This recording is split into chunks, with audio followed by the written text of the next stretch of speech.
ಇವತ್ತು ಅಭಿನಯ ಸರಸ್ವತಿ ಅವರು ನಮ್ಮನ್ನೆಲ್ಲ ಬಿಟ್ಟು ಅಗಲಿದ್ದಾರೆ. ಆ ನೋವು ಇಡೀ ಚಿತ್ರರಂಗವನ್ನ ಕಾಡ್ತಾ ಇದೆ.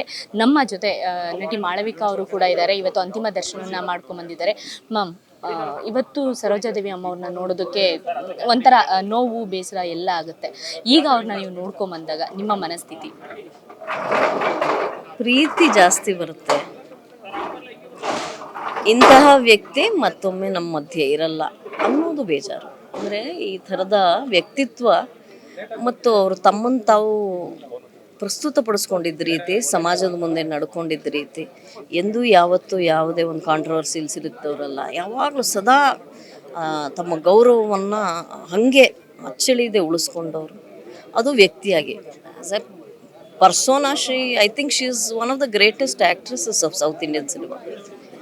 ಇನ್ನು ಆ ಥರ ಅಷ್ಟೊಂದು ಸಿನಿಮಾಗಳಲ್ಲಿ ನಾಯಕಿಯಾಗಿ ಅಷ್ಟೊಂದು ನಾಯಕರ ಜೊತೆಗೆ, ಅಂದರೆ ಇಲ್ಲಿಯ ಅವರು ಡಾಕ್ಟರ್ ರಾಜ್ಕುಮಾರ್ ಅವ್ರ ಜೊತೆಗೆ ಆ್ಯಕ್ಟ್ ಮಾಡಿದ್ದಲ್ಲದೆ ತೆಲುಗಲ್ಲಿ ಆ್ಯಕ್ಟ್ ಮಾಡಿದ್ದಾಗಲಿ, ತಮಿಳಲ್ಲಿ MGR ಅವ್ರ ಜೊತೆ ಮಾಡಿದ್ದಾಗಲಿ ಅವೆಲ್ಲವೂ ದಾಖಲೆಯಾಗಿ ಉಳಿದು ಹೋಗುತ್ತೆ. ಆ ಅನುಭವಗಳು ಮತ್ತು ಅವರ ಪ್ರಸ್ತುತಿ ಮತ್ತು ಅವರ ಅಭಿನಯ, ಅವರ ಪ್ರತಿಭೆ ಅದು ಎಲ್ಲರ ಮನಸ್ಸಿನಲ್ಲಿ ಅಚ್ಚಳಿದೆ ಉಳಿಯುತ್ತೆ ಅಂತ ನಾನು ಅಂದ್ಕೋತೀನಿ. ಇವತ್ತು ಅಷ್ಟೇ ಹಿಂದೆ ತಿರುಗಿ ನೋಡಿದಾಗ ಅಥವಾ ನಾವು ಯಾವತ್ತಾದ್ರೂ ಮೆಲುಕು ಹಾಕಿ ನೋಡಿದಾಗ ಈ ಥರದ್ದು ಮಾಡಬೇಕಪ್ಪ ಅಂತ ಅನಿಸುತ್ತೆ.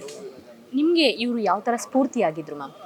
To me she was grace personified ರೀ. ನಮಗೆ ಅದನ್ನು ಸದಾ ಸರ್ವದಾ ಅದನ್ನು ನಮಗೆ ಹೆಣ್ಮಕ್ಳಿಗೆ ಎಸ್ಪೆಷಲಿ ಸದಾ ಸರ್ವದಾ ನಾವು ಹೀಗೆ ಇರಬೇಕು ಅನ್ನೋದಿದೆಯಲ್ಲ, ಅದು ನಮಗೆಲ್ಲ ಸಾಧ್ಯ ಆಗಿಲ್ಲ. ಯಾವಾಗಲೂ ಸೌಮ್ಯವಾಗಿ, ಸುಂದರವಾಗಿ, ಗ್ರೇಸ್ಫುಲ್ಲಾಗಿ ಕಷ್ಟ.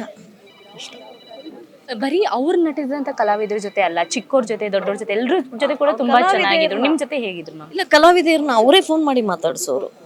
ನಾವೆಲ್ಲ ಎಷ್ಟು we came much later, but ಅವರು ತಾನು ದೊಡ್ಡ ನಟಿ, ಇವರೆಲ್ಲ ಬಂದು ನನ್ನ ನೋಡಲಿ ಆ ಥರದ್ದೆಲ್ಲ ಇರಲಿಲ್ಲ. ಅವರೇ ಫೋನ್ ಮಾಡಿ ಮಾತಾಡಿಸೋರು. ಅವ್ರಿಗೂ ಕಲಾವಿದರು ಮತ್ತು ಅಂದರೆ ಏನಂತಾರೆ ಈ ಕೊಲೀಗ್ಸ್ ಅಂದರೆ ಅವ್ರಿಗೆ ಅಷ್ಟು ಪ್ರೀತಿ. ಈ ಹಬ್ಬ ಹರಿದಿನ ಅಥವಾ ಏನಾದ್ರು ಫಂಕ್ಷನ್ಗಳಲ್ಲಿ ಎಲ್ಲರೂ ಜೊತೆಗೆ ಸೇರ್ತಿದ್ರಿ? ಮಾಡ್ತಾ ಇದ್ದ ಫಂಕ್ಷನ್ ಕರೆಯೋರು. ಅಲ್ಲೆಲ್ಲ ಹೇಗೆ ಇರ್ತಾ ಇದ್ರು? ಬಹಳ ಪ್ರೀತಿಯಿಂದ ಅಲ್ವಾ, ಎಲ್ಲರಿಗೂ ಬಹಳ ಪ್ರೀತಿಯನ್ನು ಹಂಚೋ ವ್ಯಕ್ತಿತ್ವ. ಹೇಳಿದ್ನಲ್ಲ, ಸೌಮ್ಯ ಸ್ವಭಾವಿ. ಅವ್ರು ಜೋರಾಗಿ ಮಾತಾಡಿದ್ ಕೂಡ ನಾನು ನೋಡಿಲ್ಲ, ಕೇಳಿಲ್ಲ.